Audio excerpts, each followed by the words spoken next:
大家好，欢迎第二部老猫合成，我是 Brandon。第一步，我们了解合成器的振荡器和滤波器。这次我们继续看合成器更多分段。先看保罗发生器，保罗控制声音音量，以声音的传入和传出方式。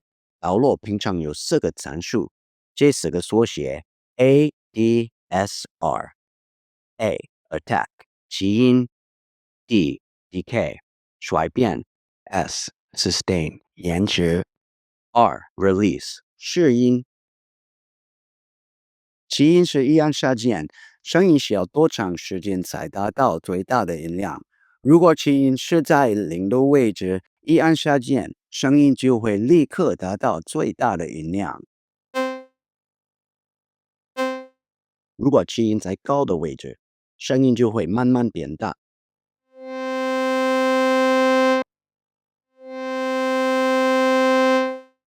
衰变是从最大音量降到延迟音量所需的时间。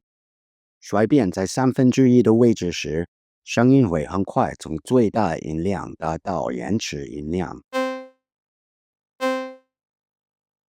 当衰变较高一点，声音会从最大的音量慢慢降到那个音量。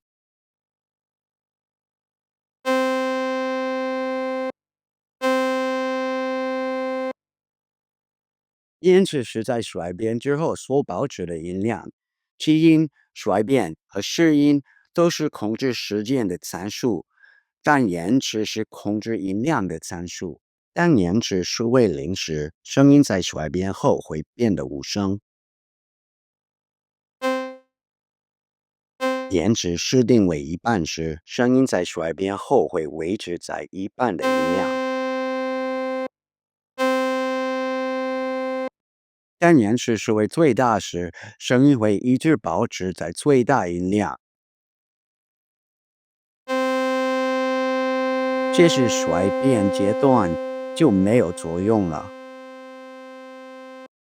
释音是用来决定放开前后声音消退所需的时间，在0的位置时，一放开，声音就会没了。当延迟数为1半时，声音会在半秒钟内逐渐消退。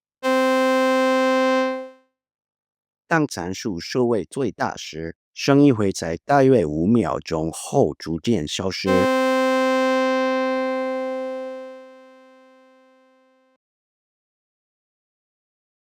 下一个部分是 LFO（Low Frequency Oscillator） 低音振荡器。LFO 这种振荡器本身不会发出声音，而是用来调节合成器的参数。为了展示它的能力，我们来做一个低音音色。选择防波波形，降低1个8度，加入这 sub 振荡器。sub 振荡器比其他的振荡器低1个8度。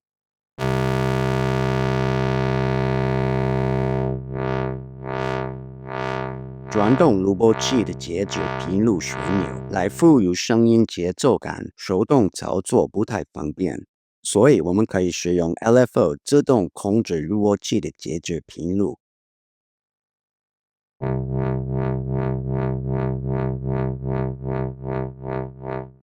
用鼓机可以控制 LFO 的速度，让鼓机节奏和滤波器的节制频率同步。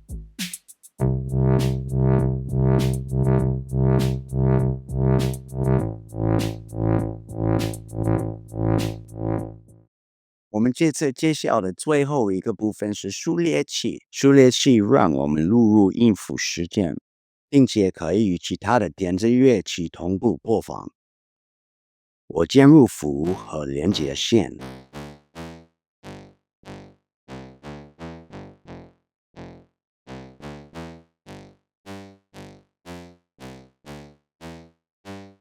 选开头音符，按下鼓机播放按钮，合成器数列就开始了。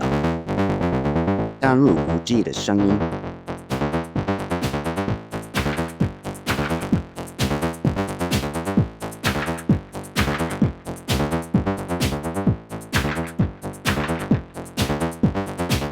这部影片就到这儿了，如果喜欢，请帮忙按赞并订阅频道。我们下次见。